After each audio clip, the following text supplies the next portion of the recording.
Sifu Raphael is the founder and host of Coaching Call, Heroes Rising, The Seer Show, and New Tip Daily.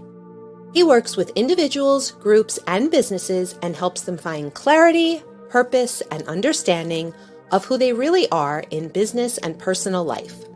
Sifu Raphael has used his skills to develop a variety of multifaceted businesses in the martial arts and fitness industries. He owns and operates a 10,000 square foot martial arts and fitness facility in New York. Jose Escobar is an award-winning, nationally recognized personal development speaker, published author, and sales professional. He leads compelling, high-level communities consisting of entrepreneurs and advanced leaders through his two business models, the Entrepreneur's Bookshelf and the Connected Leaders Academy. He is also the co-host of Heroes Rising.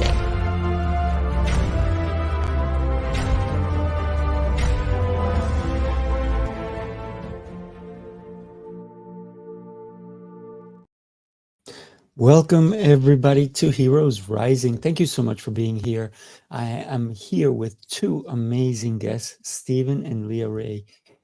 And Jose can't make it today, but that's okay. We're still going to have an amazing show. I'm super happy that you both took the time to be here with us today. How are you? I am great. Whoop, hang on. Whoop. Technical difficulties. There, she's back. You're like a magician, in and out, in and out. I love it. And I'm doing great. Thank you so much for having me. Yes. Thank you. Wow. Thank you as well. Yeah. So we have a great show going on today. We're going to talk about, oh my gosh, effective follow-up and ecosystems, and obviously true leadership. And what I want to do first is I want to go ahead and I'm going to introduce Stephen. So Stephen is the COO of Beyond Resilience, LLC, and president of Flow Business Solutions. He joined Beyond Resilience because his values and approaches to leading employees resonate with the objectives of Beyond Resilience. We have an opportunity to enhance the effectiveness of business leadership throughout any organization. This is a quote by Stephen. Steve has a proven 35-year career with UPS, 35 years with one company. My gosh, that is incredible, my friend. He provided leadership in the diverse environments of operations, finance, and accounting, and technology at district, regional, and corporate levels. This included 5 years in Europe at the beginning of UPS global expansion, where he was finance director with responsibilities in 10 countries. Wow. What can I say, my friend? You've done a lot. I was fortunate. I've been fortunate. Yes, and we're fortunate to have you now. Thank you.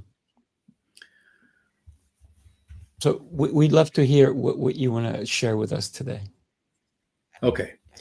One of the things that whenever anybody talks to me about leadership, or I get a chance to expound on leadership in any environment, I always like to focus on the people part of it. And the reason is that we do not lead business models or computer systems or vehicles.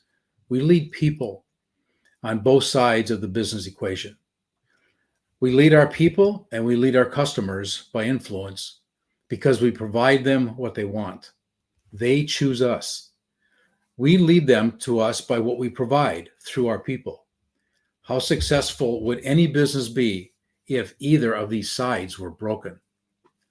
So when I talk about leadership, I like to talk about certain facets of it that focus not only on what somebody would consider to be a step to leadership, of which there is no such thing as 10 steps to leadership.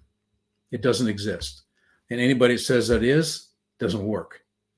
What we have instead are a gathering of skills that are accumulated over time, that are used as the needs arise. But let me give you a couple of examples of some of the really heavy-duty skills to take a look at.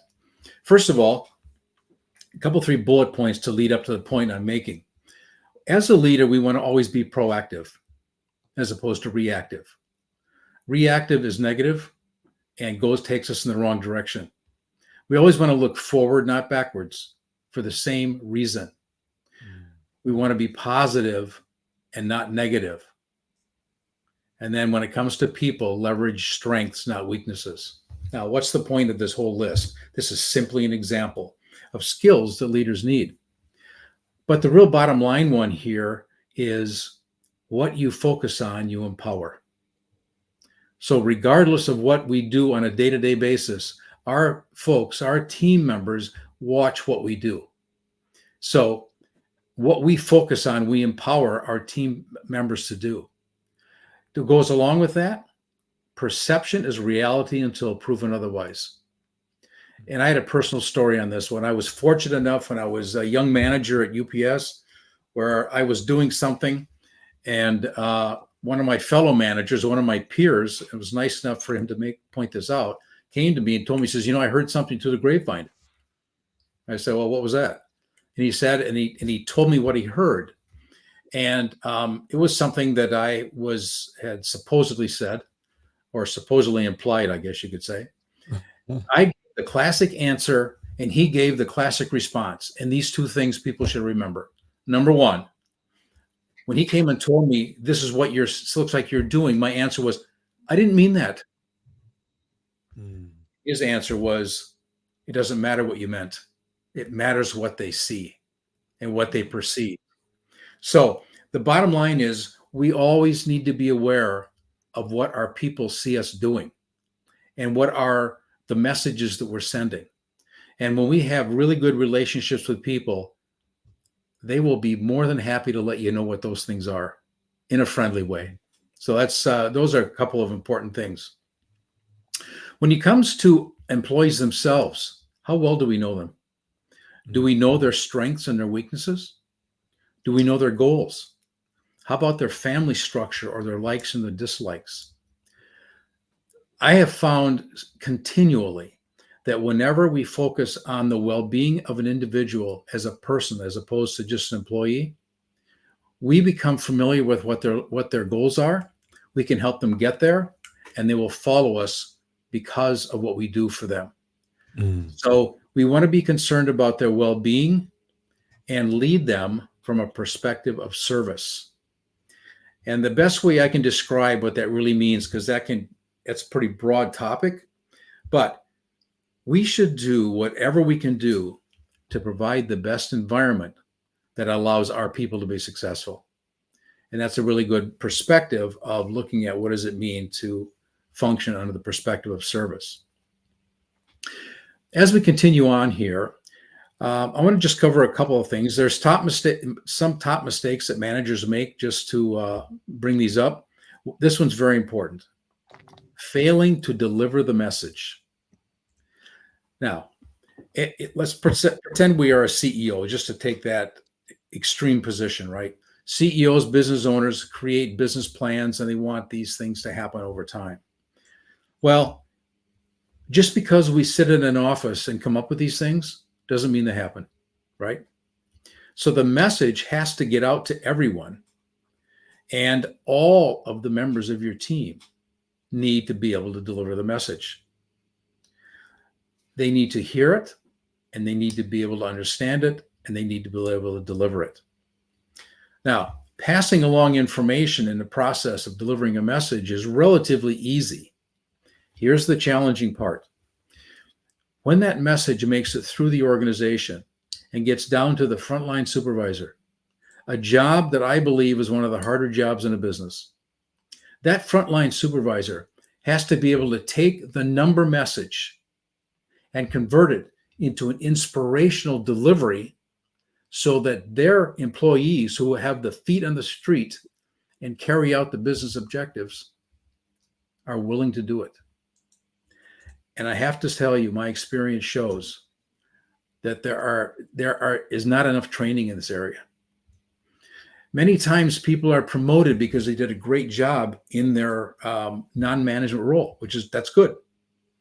They come into a management role, and there tends to be an assumption that they can execute that job with the same level of expertise as the one they just left. And the fact is, it takes time. And when it comes to this piece of the puzzle, the message, they need to be trained on it. So that's one area to take a look at the strength in your particular organization. Another is looking at knowing our employees again. One of the arguments that can come up on this is it's too personal, right? Well, let me explain the personal thing in this way. I think, first of all, employees leave managers. They don't leave companies. So that means they are leaving the manager directly, and that's the reason they're gone. So if we want to consider, I like to look at it this way. People have inner circles. There's 3 basic inner circles in life. 1, your family, right? There regardless. Number 2, friends. Your best friends are with you all the time. They're not event driven. It's a lifestyle. But last but not least, and this is the most important one in my opinion in this discussion, are your employees. The direct reports to any given individual is that individual's inner circle. If we would just simply take care of the needs of our inner circle, can you just imagine it? If the CEO took care of the needs of the C-suite, who took care of the needs of their upper level executives, et cetera, going through the organization, everybody would have a responsibility for a relatively small handful of people. Yet the impact flows throughout the organization. So if we would all just take care of our inner circle, we would provide tremendous values to our organization. Another thing to not think about is it's all about me. It's very easy for leaders because they're sitting in the corner office, they have the big desk, they're wearing a tie, whatever, where we think too much of ourselves. The fact of the matter is, this is the one thing to always remember, there isn't a single CEO out there that can do the business by themselves. Mm-hmm. They need their employees. So we should treat them as important as they are. Processes, procedures, and systems should be managed, but people should be led. And if they're led, they'll follow. And that's a whole other conversation, but it's very important that we are treating people in that regard. Mm-hmm. So let's take a look at one of the things about successful leadership. I alluded to this at the very beginning, and that is that it is not a list, but it's rather a collection of skills. And I think this scenario is a good way to understand this. When a golfer goes on the tour, if they're on the PGA Tour, they get to carry 14 clubs in their bag. And they go out and play the tour. They tee the ball. They most likely use the driver when they get started, but the next club they use is depending on where the ball lies. That's how leadership works. It'd be great if the ball was always in the fairway, but it's not. It would be great if every effort that a leader did fell in perfect order. It doesn't happen because we work with people. So what do? As the golfer plays the round, they use the club necessary for the lie of the ball to move the ball towards its goal, which is the cup, which is a defined place. We do the same thing in leadership. As we move our business forward, going through the process of accomplishing, setting plans, accomplishing goals, and accomplishing success, it all happens through the skills we have in our golf bag. But we can have an unlimited number of skills. We just keep adding them. So it's the importance of continual education as we walk our journey. A couple other things. We need to have tremendous values. Honesty, integrity, and sincerity, right on the top. And it's good that we know where we are with that. And if anybody has any question about it, I would work on it. It's too important, right? I had this thing at UPS. When people became management people, they wore ties. And that I would caution people, now that you're a management person, don't let the tie cut off the float of your head to where you start doing crazy things because you happen to think you're more important than somebody else. So beware of the tie. Put down the trumpet. Good work attracts attention. There is no reason to blow your own horn. And many people trip over this because they draw more attention to the noise than they do to the great stuff that they do. So let your work speak for itself. How much time do I have? I'm rolling. Keep going. You're doing good. Okay. All right. Humility is a massive thing. We want to focus on the team, focus on the team's objectives, give credit to others. Now, here's something that's sometimes difficult to do. When someone comes and gives you a compliment, how do you respond? Do we do the thing that I can tell you was taught to me when I was a kid, right? If someone tells you did something good, beat it down. Don't get too built up over it. You know, it's like, oh, it was nothing. It was nothing. Well, just think of it. If you're the one delivering the compliment and somebody receives it and says it really wasn't anything, they just insulted you for giving them a compliment. So when someone gives you a compliment, simply say thank you. Receive it with grace. And if you need to pass it on to your people, because they're really the ones that did the work, pass it on with the same level of grace. And you'll get compliments in the future if you don't insult the person that just gave you one. So now I've got some what I call diamonds in the rough. Oh, I got to go back to this one. 2-tiered management level relationships. This is a golden nugget. When you're running a business, it's very possible you're going to have a management person reporting to you and there's people reporting to them. It's important as leaders that we know the attitudes of all the people. So it's important that we have a direct link to the people that report to the people that report to us. Now, that doesn't have to be direct by any means. All you got to do is walk around, have conversations, detect if something's going wrong in the organization or in the group, you're going to figure it out. It's going to come to you. Now, you're doing two things by doing this. One's positive, one's avoids the negative. The negative thing is this. Your manager could be telling you what you want to hear. Hopefully not, but it can happen. The good side part is the manager could have made the same mistake I did way long ago when I did something and somebody perceived it incorrectly. The people could interpret what's going on one way when the manager thinks they're seeing something else. And if we do what I call MBWA, manage it by walking around, keep a friendly contact with the people that report to the people that report to you, everything will run better, guaranteed. Okay, diamonds in the rough. Here we go. Business is not a democracy. When I get together and talk to people and get their ideas, I'm getting ideas. I've been accused of you putting the business to a vote. Absolutely not. I'm gathering information from tremendous sources that would help to run the business. Leadership is an approach, not a goal. It's day to day, every day, right?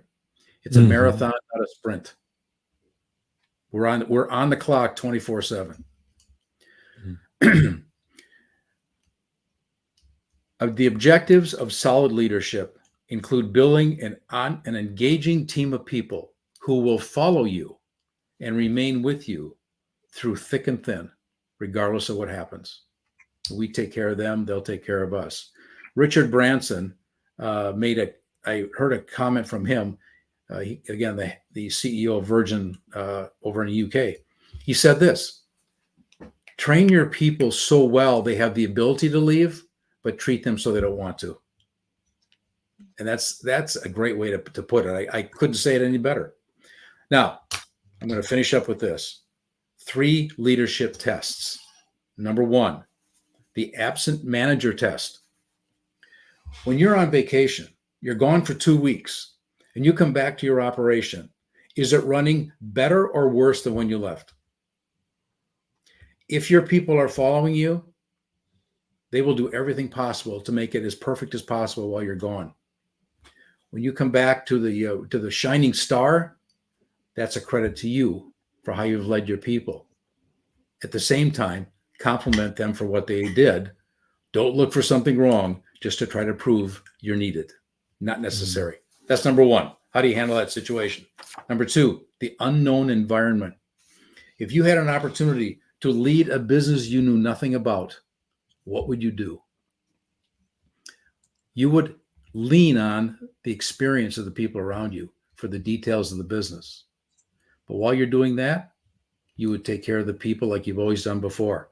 A good example of this, Lou Gessner in the 80s, when he went from RJ Nabisco to IBM. He admitted he didn't know a thing about computers, but he inspired the leadership team at IBM. Last but not least, the umbrella. And this is a good thing for you, just that us as individuals, to just take a look at. When we're out and about and we're outside of our formal umbrella of responsibility, and we're working with other groups, sitting and talking with other groups, do people listen to you? If the people around you notice when you show up, and I don't want you to get all pumped up about this, but this is just a reflection that you're doing something right. Keep it going. And remember, it's the people that make you successful. That's it. Boom. Drop mic. I love that. You know, one of the things that when you talked about the golf analogy, it also makes you think about the pros always have a caddy with them. And they don't just, the caddy's not just there holding their clubs. They also meet with them and they discuss which is the right tool to use at this particular time. And they go back and forth, back and forth. And that analogy alone shows that a good leader will always consult. They don't just say, hey, these are the tools, we're going to use them, but no, they consult as well, because that's an important part of leadership. You know, absolutely. I got to tell you, Steve, I'm glad you brought that up. That was a great addition to that analogy. Can I use that in the future? Of course. Of course. Listen, everything I'm a giver, as you know. I love to share things, and if anything I ever say works in your favor, it's yours. I give it. So you know, I was, and you talked about traveling. I just went traveling, and my businesses kept going. But I want to share with you, if you guys don't mind, really quickly, and then I'll bring Leah up. A couple of things that I noticed on my trip, particularly two items. One was regret. A lot of these people that I met had regret. And the other thing that they carried with them was their failures. Man, you can like see it on them. And I want to talk about that a little bit, because when we consider, we don't know, but we can get better. Regrets are like shadows that follow us wherever we go. I mean, these people were not home. They traveled to these events just like I did, but they brought them with them like shadows. They had them with them. So throughout our lives, we can carry this with us. We can carry our regrets and our failures, but they're haunting our lives. They echo our decisions in the future or present. So what do we wish for? We wish we can change the words that we used. We wish we could unsay the words and the actions that we took. We also wish we could undo so many things that we've done in our lives when we were younger and dumber, if you will. So regrets can weigh heavy on our hearts and our minds, and they often serve as harsh reminders of our human fallibility. We are fallible. But let us remember one thing. Regrets are not a sign of failure.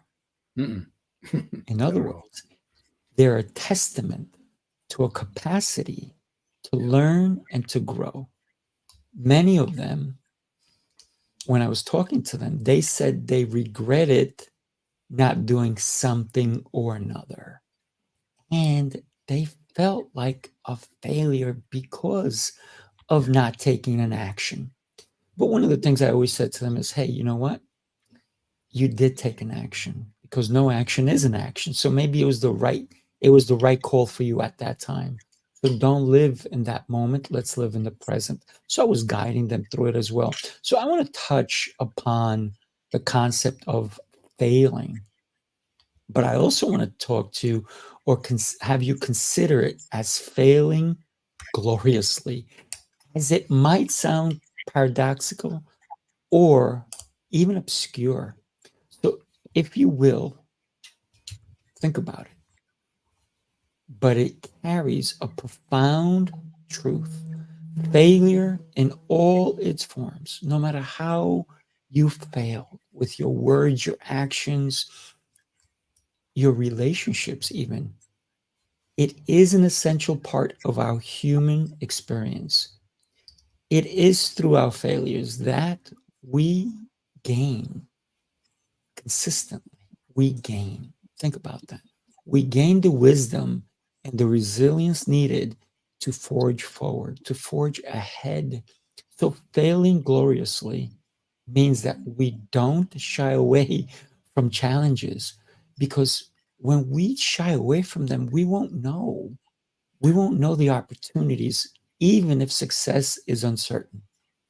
So we need to fail gloriously sometimes, and you should be okay with it. It just means we embrace the possibility of falling short. And sometimes we have to recognize that in those moments of failure, we often discover our greatest strengths.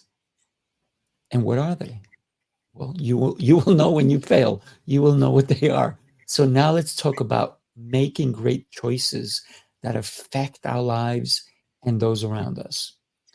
Life is a series of choices, big, small, medium, whatever they are, that they shape our journey, our lives.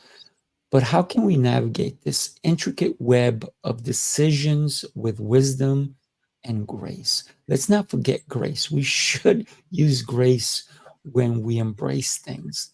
And you talked about that too, Steve, how we need to be gracious when we even talk to the people who work for us, when we come back and we're grateful that they did a good job, even even if the business did not get any better, at least the business didn't fold. So that's a win, right? That's a win. Yeah, So it that's a win. begins with self-awareness, right? You need to be aware of you, of what your goals are, what you're trying to attain. So knowing yourself, your values, and your aspirations should be the foundation upon which great choices are built. It's about listening to our inner compass, being true to our authentic selves. Making any choice involves being open to the wisdom of yourself. We got to listen to yourself. Yep. Some people forget that part because they have other people talking to them, but you also have to listen to them as well. But let's consider seeking guidance and the support from those who have walked in similar paths and are willing to share it with you. We need to learn from their experiences. That's why I love coaching so much. That's why I do what I do. That's why I love helping somebody. That's why I love sharing. I realize in my life that that is what I need to do. I need to share and I need to give. Even if people are takers, that's okay. I'm okay if you're a taker. Take, because that's what you're here for, right? But I love coaching so much. So my guidance to you is to surround yourself with people who uplift you and inspire you, for they can be a source of great strength when faced with difficult decisions. Have the right people around you. And then ask yourself, who are your closest five? Everybody says, yes, you should have five people, but the choice is, who are they? Make sure you make a right choice there, because sometimes you might have to push one away because maybe you thought they were the right choice, but not really, right? So perhaps the most crucial aspect of making great choices is embracing the fact that You're going to make mistakes. They happen. But undoubtedly, you need to make a decision now or later and regret nothing, because everything is there for a reason. And we will experience moments of glorious failure as well. So, however, it's how we respond to those setbacks that truly defines us. So instead of dwelling in the shadows of regret, we should use them as stepping stones towards a brighter future. You need to embrace your failures as opportunities to learn and make your choices with courage. So I encourage you to make your journey be filled with self love, dedication, and passion. I am thrilled that you both took the time to be here with me today. Thank you so much. I always learn anytime I talk to you. You've both been on my shows, and every time you've taught me something. So I want to thank you for that. I am grateful for both of you. What can I say? I love learning, and that's, I think, what sets me apart from my competition. Wait a minute, is there a competition when you just love what you do? I don't think there is any, right? No. UPS, I don't even think they have competition, right? When you were there helping guide them into moving forward. And it's that guidance that we give. And Leah, I mean, she's an incredible person. She helps coaches all over the world. Let me introduce you to Leah. So Leah Ray Getz is the owner with her husband of Digital Trailblazers and specialize in helping experts and coaches, consultants, entrepreneurs to create, launch, sell, and scale profitable online courses and coaching programs. They started this online business in 2016 with zero experience. Mhm. You figured it out, girl. You and your husband. So Good. you used to be a nurse. So I was. wait a minute. I think you know what diagnostics is. Oh, there you go. You guys figured it out. So thank you so much for being here with us. I appreciate you. Thank you very much. It's great to be here again. And yes, my background was in nursing. That's where I went to college and what I did right out of college. And my sales team and the team that we built in our organization knows that well, because a lot of the Mm. analogies when I'm teaching them on how to do sales and everything, they get kind of gory medical analogies, but That's it's awesome. I love it. I love it. Yeah, absolutely. So we love to hear what you're going to share with our audience today, because Yeah. every time that you and I have spoken, you share so much knowledge. And you know, Steve probably talked about some of the things that you're already doing, because you're helping people understand their business, Right. because the online business is a little bit different Yes. than brick and mortar, right? Yes. It is a unique space, a very unique opportunity, I think, for Mm, the last, it really blossomed in the last 10 years, where people who non-traditional business types are getting in online, they're learning and they're creating these wonderful businesses that are helping people and growing and serving their families and their communities. And what I love to do is help people who have expertise to create, launch, sell, and scale their own programs, right? Whether that's a mm, course, a coaching program, a group thing, whatever they got going on, really help them put that together. And I think all of the leadership discussions, all of the growth discussions that have happened so far are awesome, because that is pivotal. Like if for solopreneurs and small, like that's a big difference between corporate and the online space is the size of teams, much smaller here online. However, your self mastery and your self growth and how much you have to learn is pivotal. And when you are that small, being able to lead your, not just yourself but your team, is even more important, because one weak link in a very small organization can tank your company and your business. So being able, all of that's super duper important. And what we've got on the agenda for today is really creating a really beautiful follow-up ecosystem. And this, obviously, I work specifically with coaches, course creators, agencies, consultants, that area. However, this really applies to almost all businesses in the digital age. So hopefully all the listeners can take some really good gold nuggets and apply it to your business and what you're doing. But in today's marketplace, people have very little attention. Let's be real. I think they say, I think we have technically less than a goldfish for attention span, about 3 seconds. Like the TikTok and Reels age has ruined people's attention, right? If you don't have someone hooked into a video within the first 3 seconds, they're scrolling, right? They're done. So it's really important to not just have one entry point and one like singular vector of from lead to sale in your business, right?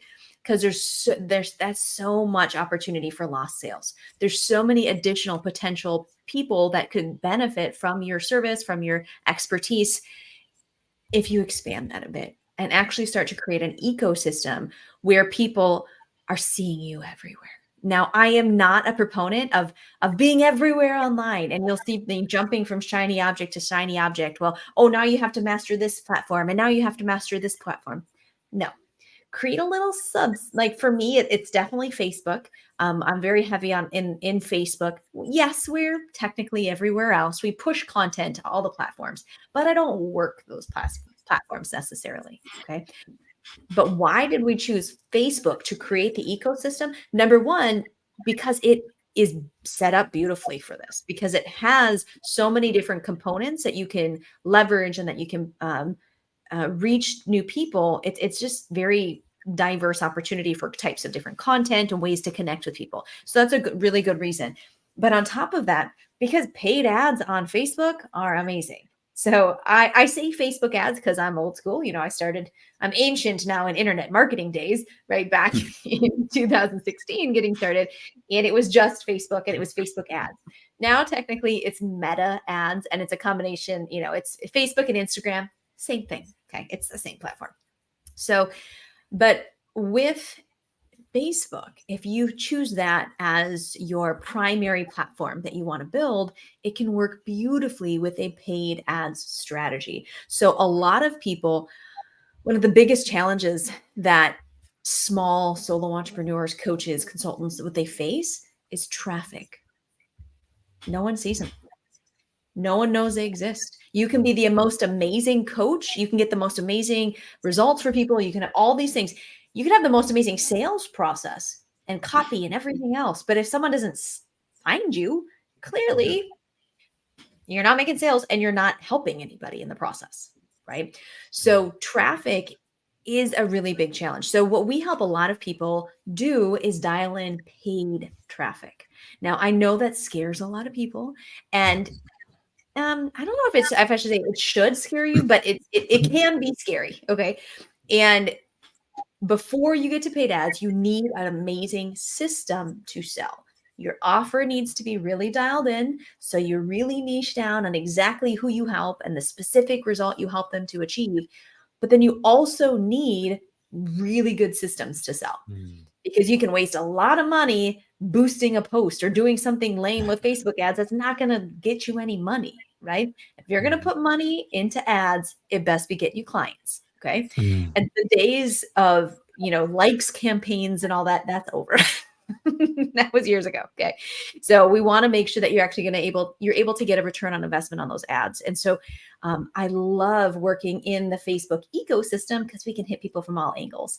So let's take an example. What would this look like? How does this even, I don't get it. Okay. Well, imagine someone not knowing who you are at all.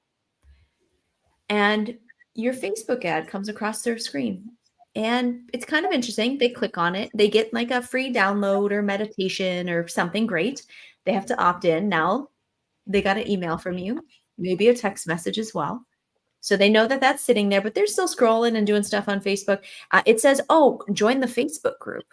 Okay. So now from maybe the email, maybe the thank you page or the page that comes up after people opt in for their freebie. Maybe it says, join the Facebook group. So they join your Facebook group. Okay, great. Now they're going to see your ads because they've interacted with that. Now they're going to get their emails. Now they can get your text messages. If you ask for phone numbers, you could call them if you've got the gumption and time to call them. Now you can create content in your group, do live streams and teaching and different interactive things just for your community and your group. And now they're going to see that content as well.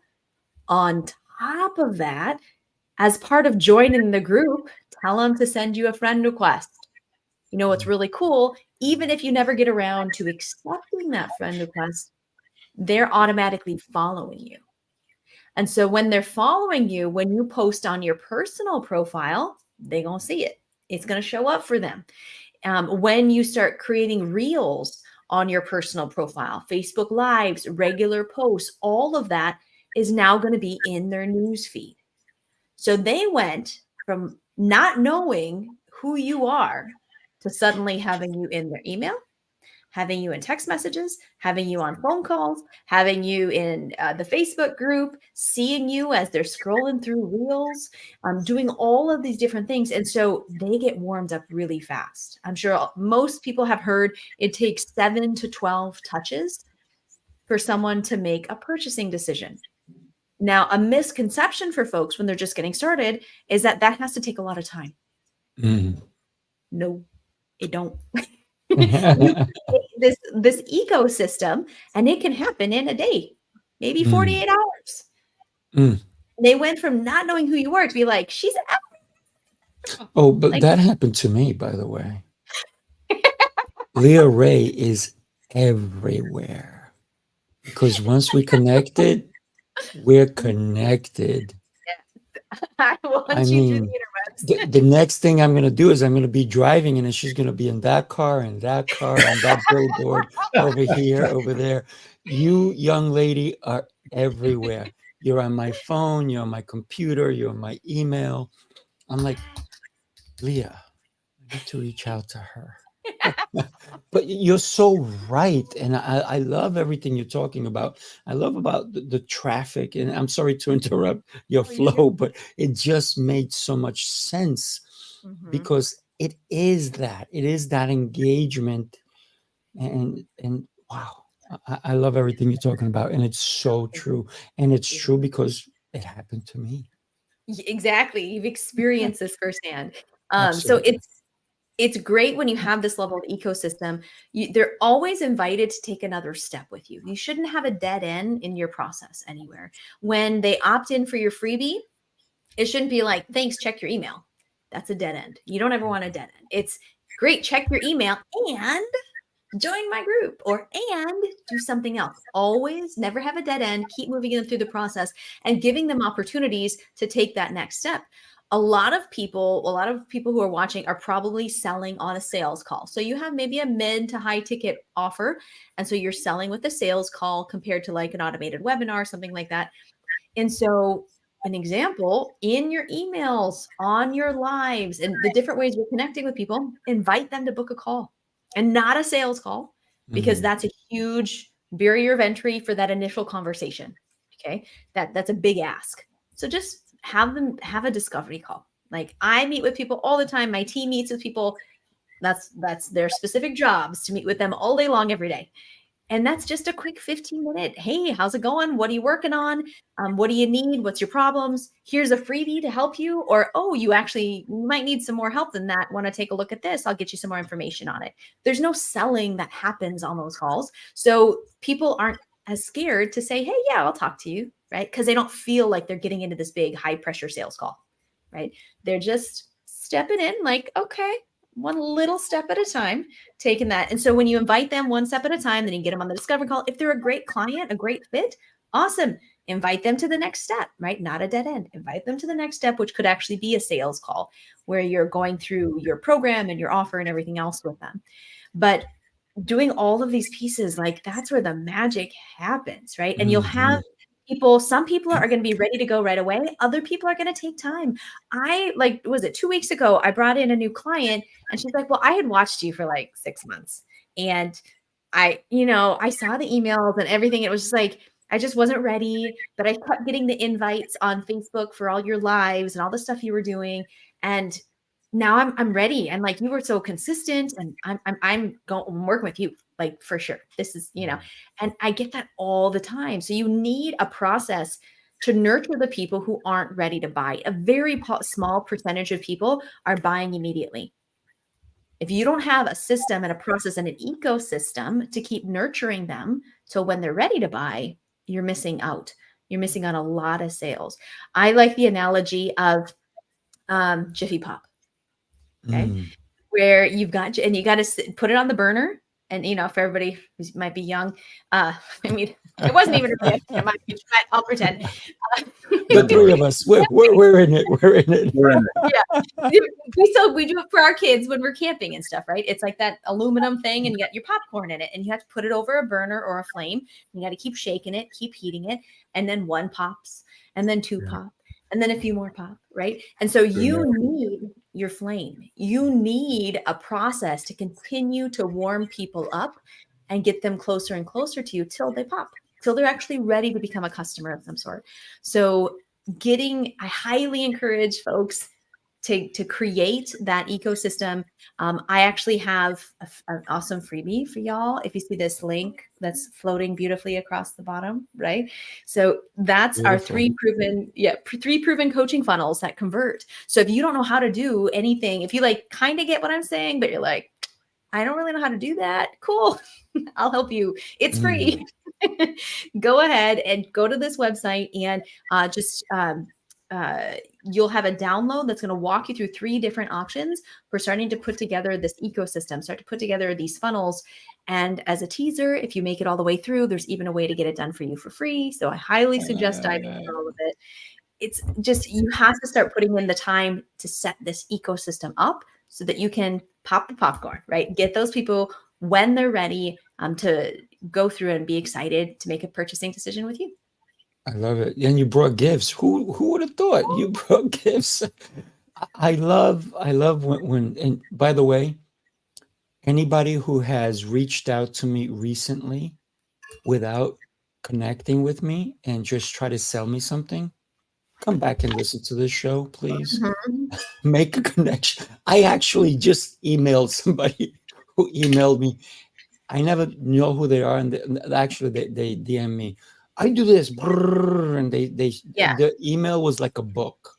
Yeah. I mean, the message was like a book, and then they put another one up, and then another one, and that was by the 4th one. I said, hey, by the way, no, I like to connect with people, so I said, hey, by the way, I'm the crazy one, right? I said, by the way, who are you? And don't you think connecting with me would be a better approach? I actually try to teach them a little. I said, I probably would have bought from you had we made a connection. I said, so for that reason alone, it's like the Shark Tank. I'm out.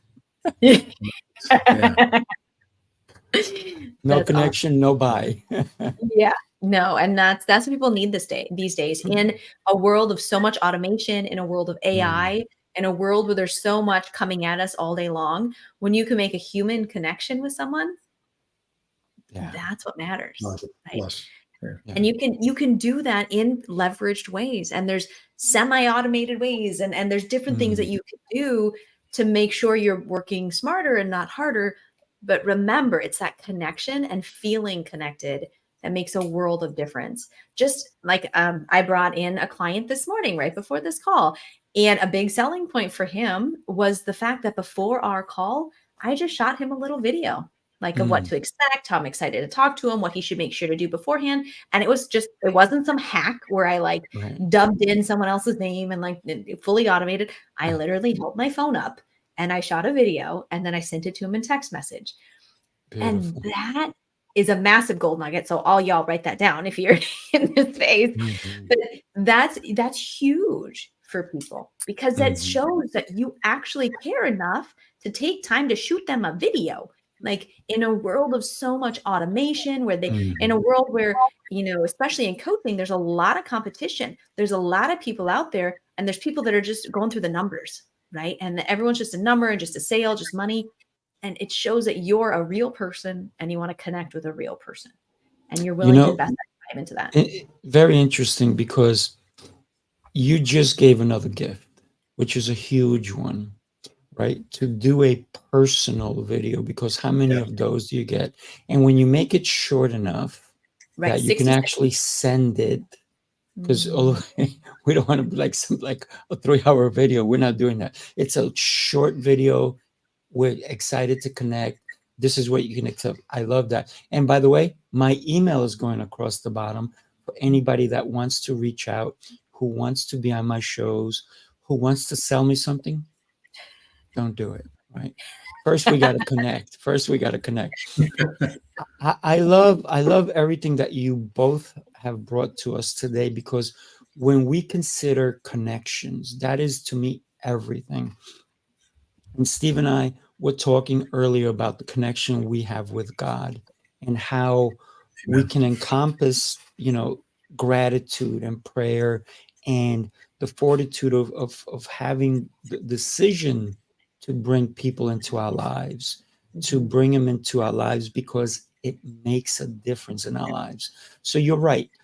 AI is writing a lot of these scripts. AI is going to send you a text. Now, one of the things I tell all my clients, because I use AI, hey, somebody goes to my website, it depends on which business, they go to the website, they're going to get a text message, an email message, and all that. But then I actually make a phone call, because I'm not the one writing the messages. I mean, they were pre-written, right? So then I'm actually make a contact, because that is where people go, oh. And then here's the thing I tell them. I said, do me a favor. Don't respond to that text message, because that's the automated system. Here's my actual number. So unless you get the call from me, you will always respond to a system that's going to keep talking back to you.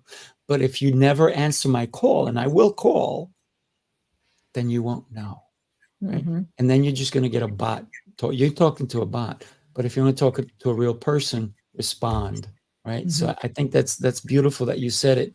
And the way you brought it about, that there is a lot of competition out there.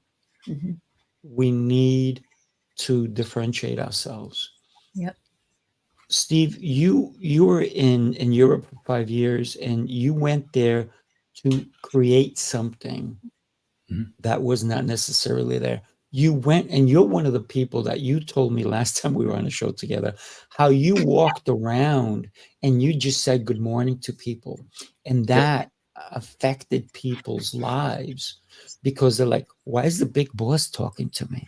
What? He said good morning to me. Meanwhile, all the big bosses before you didn't even acknowledge them. So it's acknowledgement that helps us connect. So I think real business, and you both brought it forward, is connections.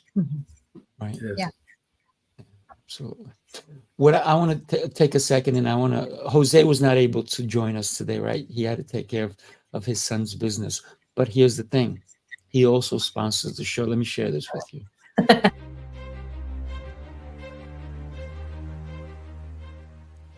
Hi, my name is Jose Escobar, and I'm the founder and CEO of the Connected Leaders Academy. We're a growing tribe, a community of entrepreneurs all over the world, globally, all across the country, high performers, titans of industry. If you're an entrepreneur and you're looking to grow personally and professionally, scale your influence, develop your skill sets, move the needle in your business, more clients, more money, more profit, the bottom line, and of course, grow your circle and your network like never before, this is where you want to be.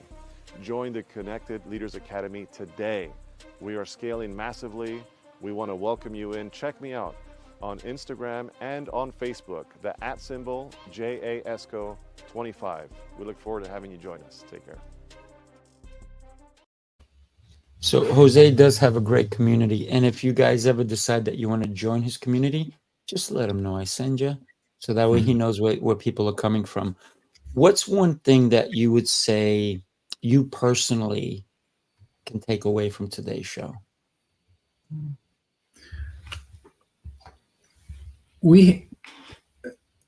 You alluded to something that I wanted to jump in on, and it had to do with failure. Mm. Now, it's an interesting thing is that leaders need to handle those situations correctly. Now, when you consider what is one of the big causes of failure is simply because we were created with free will. So we have free will. We have the ability to decide to do anything. Some are good, some aren't so good, but we have the ability. Consequently, all of the people that report to us have the same flexibility and the same thing. Every strength has a weakness. Mm-hmm. The flexibility of free will has making the wrong decision, the other side of the story. And through the process of, stumbling here and there, we get ourselves going in the right direction. But leaders need to embrace the fact that people are trying and they happen to have made a mistake. Now, mistakes because of let's say, carelessness, that's another story. Okay. Mm-hmm. But mistakes because somebody's trying to do something, trying to accomplish something, trying to improve themselves, trying to make you look good. We need to keep wrap our arms around people so that they know that we are supporting them in this endeavor. It's inspiring people so that they are being led has a big gray area in it.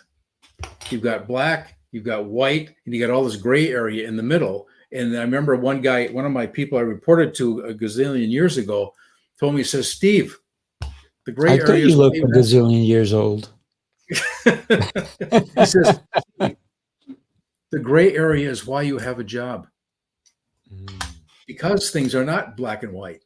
They're out there to be challenged, overcome, improved, and everybody wins. And managed. Yep. Right. Mm-hmm. Absolutely. Love it. Thank you.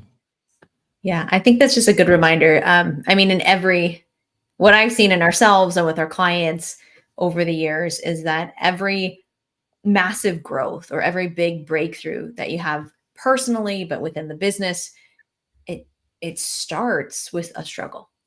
It starts with a failure. It starts with something not going as you wish. And that's when you figure out solutions. That's when you learn. That's when you grow. That's when you brainstorm. That's when you finally get help to do what you want to do. Like that's when the breakthroughs happen. So we don't naturally enjoy failure, but it can lead to a lot of enjoyable stuff, right? Like it can be the catalyst to reaching the goals that you need. So it's just part of the journey. And anyone who isn't failing isn't trying hard enough. They're not reaching big enough. That's right. After all, chaos brings new order. It does. It's chaos, but in the middle of that storm, man, it's a beautiful sight, isn't it? Yep. Have you either one of you been in a storm? No. Yeah. It's chaotic. Haven't we all? I live in Southwest Florida, so there's a lot of There you go. all the time. What happens after the storm? Cool. Mm-hmm. And the air is a little different, right? It kind of cleansed it. I mean, don't get me wrong. Sometimes storms bring about terrible things, but afterwards, there's beauty after a storm. Right? Yeah. So, I want to thank you both for being here and being exceptional human beings and taking the time out. I truly appreciate it. And what can I say? I am blessed to know you both. Thank you so much. It was great. Great to be here. Yeah. Do me a favor, guys. Stick around for a minute. We're going to say goodbye to everybody. Everybody, do me a favor. Share this episode with a friend, a colleague, and share it with people who actually send you tons of crap. I'm going to say it out there. Crap that you never asked for, but they never connected first. So listen to Leah. Listen to Stephen. You need to connect. Thank you, everybody. Make sure to have an exceptional day. Bye-bye.